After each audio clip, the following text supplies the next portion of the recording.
Hello, listening squirrels. I am so sorry I shorted y'all yesterday.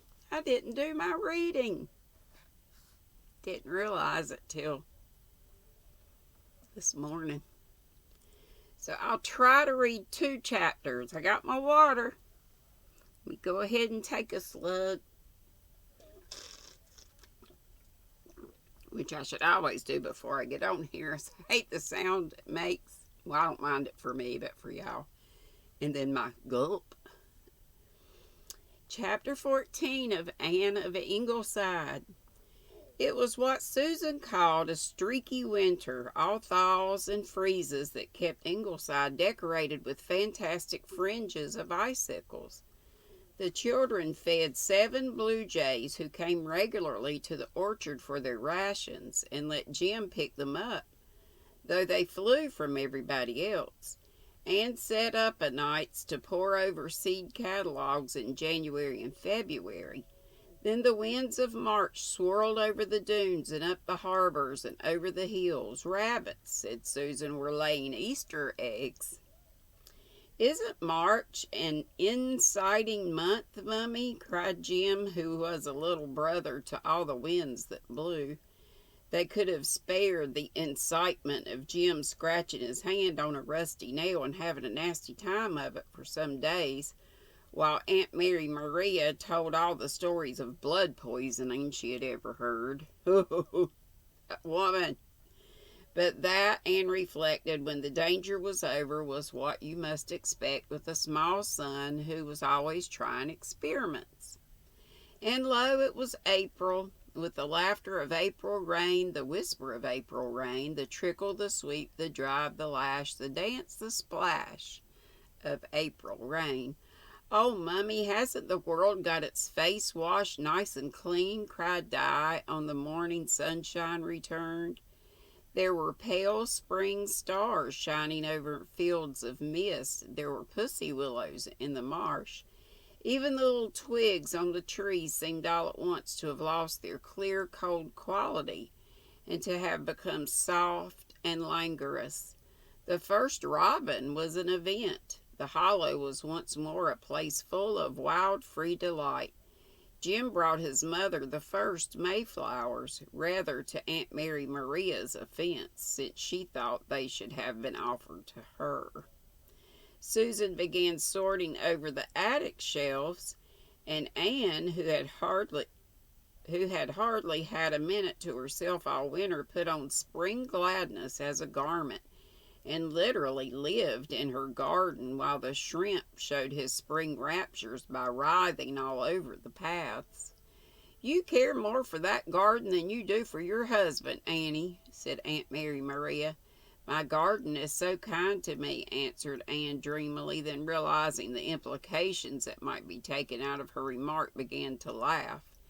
You do say the most extraordinary things, Annie. Of course I know you don't mean that Gilbert isn't kind, but what if a stranger heard you say such a thing? Dear Aunt Mary Maria, said Anne gaily, I'm really not responsible for the things I say this time of year.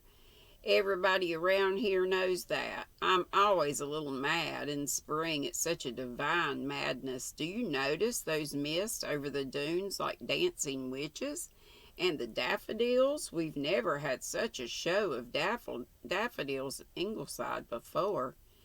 I don't care much for daffodils. They're such flaunting things, said Aunt Mary Maria, drawing her shawl around her and going indoors to protect her back. Do you know, Mrs. Dr. Dear, said Susan ominously, what has become of those new irises you wanted to plant in that shady corner? She planted them this afternoon when you were out right in the sunniest part of the backyard. Oh, Susan, and we can't move them because she'd be so hurt. If you will just give me the word, Mrs. Dr. Dear. No, Susan. We'll leave them there for the time being. She cried, you remember, when I hinted that she shouldn't have pruned the spirea before blooming. But sneering at our daffodils, Mrs. Dr. Dear, and them famous all around the harbor. And deserve to be. Look at them laughing at you for minding Aunt Mary Maria. Susan, the nasturtiums are coming up in this corner after all. It's such fun when you've given up hope of a thing and find it has suddenly popped up. I'm going to have a little rose garden made in the southwest corner. The very name of rose garden thrills to my toes. Did you ever see such a blueness of sky before, Susan? And if you listen very carefully now at night, you can hear all the little brooks of the countryside gossiping. I've half a notion to sleep in the hollow tonight with a pillow of wild violets. You would find it very damp, said Susan patiently. Mrs. Doctor was always like this in the spring. It would pass. Susan, said Anne coaxingly, I want to have a birthday party next week. Well, and why should you not? Asked Susan. To be sure, none of the family had a birthday the last week in May, but if Mrs. Doctor wanted a birthday party, why boggle over that? For Aunt Mary Maria, went on Anne, as one determined to get the worst over. Her birthday is next week. Gilbert says she's 55, and I've been thinking, Mrs. Doctor, dear, do you really mean to get up a party for that? Count 100, Susan, count 100, Susan, dear. It would please her so. What has she in life after all? That's her own fault. Perhaps so, but Susan, I really want to do this for her. Mrs. Doctor, dear, said Susan, you have always been kind enough to give me a week's vacation whenever I felt I needed it. Perhaps I'd better take it next week. I'll ask my niece Gladys to come and help you out, and then Miss Mary Maria Blythe can have a dozen birthday parties for all of me. If you feel like that about it, Susan, I'll give up the idea, of course, said Anne slowly. Mrs. Doctor, dear, that woman has foisted herself upon you and means to stay here forever. She has worried you and henpecked the doctor and made the children's lives miserable. I say nothing about myself, for who am I? She has scolded and nagged and insinuated and whined, and now you want to get up a birthday party for her? Well, all I can say is if you want to do that, we'll just have to go ahead and have it. Susan, you old duck. Plotting and planning followed. Susan, having yielded, was determined that for the honor of Ingleside, the party must be something that even Mary Maria Blythe could not find fault with. I think we'll have a luncheon, Susan. Then they'll be away early enough for me to go to the concert at Lowbridge with the doctor. We'll keep it a secret and surprise her. She shan't know a thing about it till the last minute. I'll invite all the people in the Glen she likes. And who may they be, Mrs. Doctor, dear? Well, Tolerates then, and her cousin Adela Carey from Lowbridge, and some people from town will have a big plumey birthday cake with 55 candles on it, which I'm to make, of course. Susan, you know you make the best fruit cake in P.E. Island. I know that I am as wax in your hand, Mrs. Doctor, dear. A mysterious week followed. An air of hush-hush pervaded Ingleside. Everybody was sworn not to give the secret away to Aunt Mary Maria. But Anne and Susan had reckoned without gossip. The night before the party, Aunt Mary Maria came home from a call in the Glen to find them sitting rather wearily in the unlighted sunroom. All in the dark, Annie? Beats me how anybody can like sitting in the dark. It gives me the blues. It isn't dark, it's twilight. There has been a love match between light and dark, and beautiful exceedingly is the offspring thereof, said Anne more to herself than anyone else. I suppose you know what you mean yourself, Annie, and so you're having a party tomorrow? Anne suddenly sat bolt upright. Susan, already sitting so, could not sit any uprighter. Why, Auntie, you always leave me to hear things from outsiders, said Aunt Mary Maria, but seemingly more in sorrow than in anger. We meant it for a surprise, Auntie. I don't know what you want of a party this time of year when you can't depend on the weather, Annie." Annie drew a breath of relief. Evidently, Aunt Mary Maria knew only that there was to be a party, not that it had any connection with her. I wanted to have it before the spring flowers were done, Auntie. "I shall wear my garnet taffeta, I suppose, Annie. If I had not heard of this in the village, I should have been caught by all your fine friends tomorrow in a cotton dress." "Oh, no, Auntie. We meant to tell you in time to dress, of course." "Well, if my advice means anything to you, Annie, and sometimes I'm almost compelled to think it does not, I would say that in the future it would be better for you not to be quite so secretive about things. By the way, are you aware that they are saying in the village that it was Jim who threw the stone through the window of the Methodist church?" "He did not," said Anne quietly. "He told me he did not." "Are you sure, Annie dear, that he was not fibbing?" Annie dear still spoke quietly. "Quite sure, Aunt Mary Maria. Jim has never told me an untruth in his life." "Well, I thought you ought to know what was being said." Aunt Mary Maria stalked off in her usual gracious manner, ostentatiously avoiding the shrimp, who was lying on his back on the floor entreating someone to tickle his stomach. Susan and Anne drew a long breath. "I think I'll go to bed, Susan, and I do hope it's going to be fine tomorrow.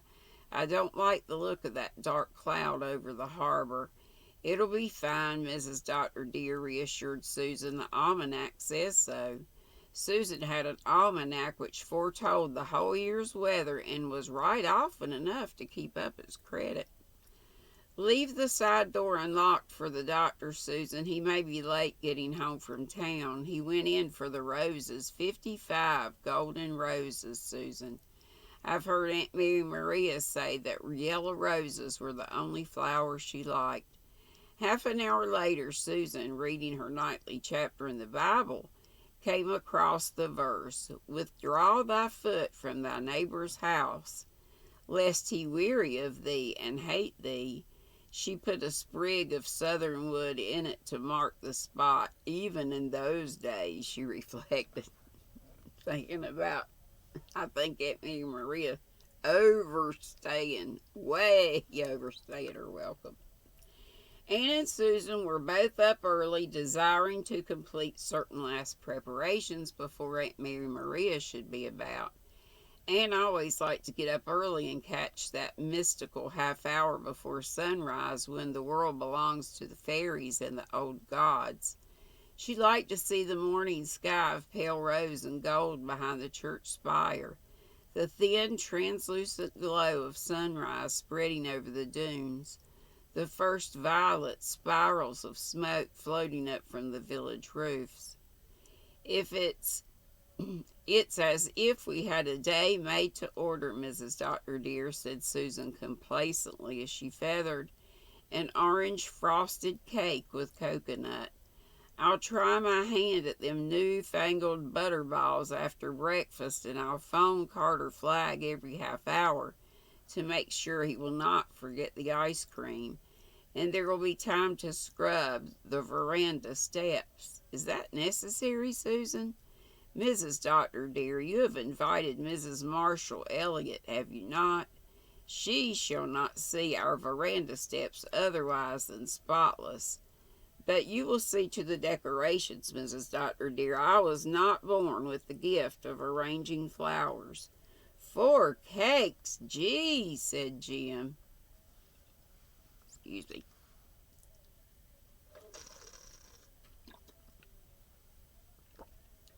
"When we give a party," said Susan grandly, "we give a party."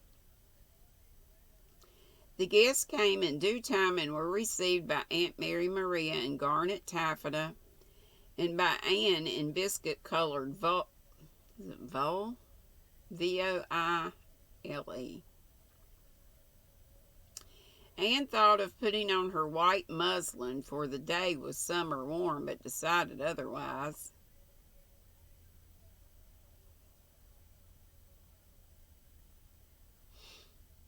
Yeah, I guess. French for literally for veil. A plain, that vol or voile. A thin, plain weave, semi transparent fabric of cotton wool or silk. From the French, veil. Okay. Putting on her white muslin, for the day was summer warm, but decided otherwise. Very sensible of you, Annie, commented Aunt Mary Maria White. I always say is only for the young. Everything went according to schedule. The table looked beautiful with Anne's prettiest dishes and the exotic beauty of white and purple iris. Susan's butterballs made a sensation, nothing like them having been seen in the Glen before. Her cream soup was the last word in soups. The chicken salad had been made of Ingleside chickens that are chickens. The badgered Carter Flagg sent up the ice cream on the tick of the dot. Finally, Susan, bearing the birthday cake with its 55 lighted candles as if it were the Baptist head on a charger, marched in and set it down before Aunt Mary Maria. Anne, outwardly the smiling, serene hostess, had been feeling very uncomfortable for some time. In spite of all outward smoothness, she had an ever-deepening conviction that something had gone terribly wrong. On the guest's arrival, she had been too much occupied to notice the change that came over Aunt Mary Maria's face when Mrs. Marshall Elliott cordially wished her many happy returns of the day. But when they were all finally seated around the table, Anne wakened up to the fact that Aunt Mary Maria was looking anything but pleased. She was actually white. It couldn't be with fury. And not one word did she say as the meal progressed, save curt replies to remarks addressed to her. She took only 2 spoonfuls of soup, 3 mouthfuls of salad. As for the ice cream, she behaved to it as if it weren't there. When Susan set the birthday cake with its flickering candles down before her, Aunt Mary Maria gave a fearful gulp, which was not quite successful in swallowing a sob, and consequently issued a strangled whoop. "Auntie, aren't you feeling well?" cried Anne. Aunt Mary Maria stared at her icily. "Quite well, Annie, remarkably well indeed for such an aged person as myself." I want to strangle that woman. At this auspicious moment, the twins popped in, carrying between them the basketful of 55 yellow roses, and amid a suddenly frozen silence presented it to Aunt Mary Maria with lisp congratulations and good wishes. A chorus of admiration went up from the table, but Aunt Mary Maria did not join in it. The twins will blow out the candles for you, Auntie," faltered Anne nervously. "And then, will you cut the birthday cake?" "Not being quite senile yet, Annie, I can blow the candles out myself." Aunt Mary Maria proceeded to blow them out painstakingly and deliberately. With equally painstaking and deliberation she cut the cake. Then she laid the knife down. "And now perhaps I may be excused, Annie. Such an old woman as I needs rest after so much excitement." Swish went Aunt Mary Maria's taffeta skirt. Crash went the basket of roses as she swept past it. Click went Aunt Mary Maria's high heels up the stairs. Bang went Aunt Mary Maria's door in the distance.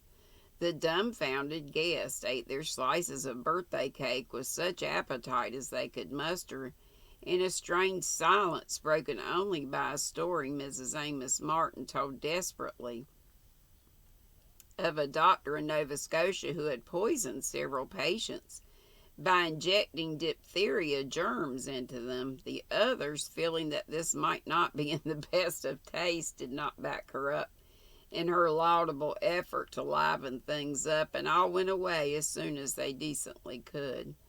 A distracted Anne rushed to Aunt Mary Maria's room. "Auntie, what is the matter? Was it necessary to advertise my age in public, Annie? And to ask Adela Carey here to have her find out how old I am, she's been dying to know for years. Annie, we meant, we meant, I don't know what your purpose was, Annie, but there's something back of all this, I know very well. Oh, I can read your mind, dear Annie, but I shall not try to ferret it out. I shall leave it between you and your conscience. Aunt Mary Maria, my only intention was to give you a happy birthday. I'm dreadfully sorry. Aunt Mary Maria put her handkerchief to her eyes and smiled bravely. Of course I forgive you, Annie, but you must realize that after such a deliberate attempt to injure my feelings, I cannot stay here any longer. Yay! Amity, won't you believe? Amity? Aunt Mary Maria lifted a long, thin, knobby hand. Don't let us discuss it, Annie. I want peace, just peace. A wounded spirit who can bear. Anne went to the concert with Gilbert that night, but it could not be said that she enjoyed it. Gilbert took the whole matter just like a man, as Mrs. Gornia might have said. I remember she was always a little touchy about her age. Dad used to rag her about it. I should have warned you, but it had slipped my memory. If she goes, don't try to stop her. And refrained through clannishness from adding good riddance. She will not go. No such good luck, Mrs. Dr. dear, said Susan incredulously. But for once, Susan was wrong. Aunt Mary Maria went away the very next day, forgiving everybody with her parting breath. Don't blame Annie, Gilbert, she said magnanimously. I acquit her of all intentional insult. I never minded her having secrets from me, though to a sensitive mind like mine, but in spite of everything I've always liked poor Annie. This with the air of one confessing a weakness, but Susan Baker is a cat of another color. My last word to you, Gilbert, is put Susan Baker in her place and keep her there. Nobody could believe in their good luck at first. Then they woke up to the fact that Aunt Mary Maria had really gone, that it was possible to laugh again without hurting anyone's feelings, open all the windows without anyone complaining of drafts, eat a meal without anyone telling you that something you specially liked was liable to produce cancer of the stomach. I've never sped a parting guest so willingly, thought Anne half guiltily. It is nice to call your soul your own again. The shrimp groomed himself meticulously, feeling that, after all, there was some fun in being a cat. The first peony burst into bloom in the garden. The world is just full of poetry, isn't it, Mummy? Said Walter. It's going to be a real nice June, foretold Susan. The almanac says so. There are going to be a few brides, and most likely at least 2 funerals. Does it not seem strange to be able to draw a free breath again? When I think that I did all that in me lay to prevent you from giving that party, Mrs. Dr. dear, I realize afresh that there is an overruling providence. And don't you think, Mrs. Dr. dear, that the doctor would relish some onions with his fried steak today? I love it.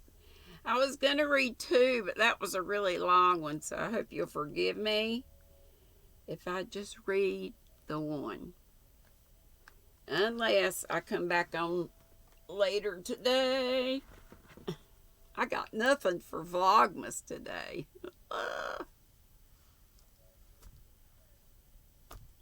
I'll think something. Okay, love you. Be sweet. Don't be ugly. Have a good day. It's Boxing Day. I'm still celebrating Christmas. The 12 days of Christmas. Doesn't that start on Christmas? I don't know. But I'll look it up. Even if it doesn't, I think I'm going to do that. All right. Love y'all. Bye-bye.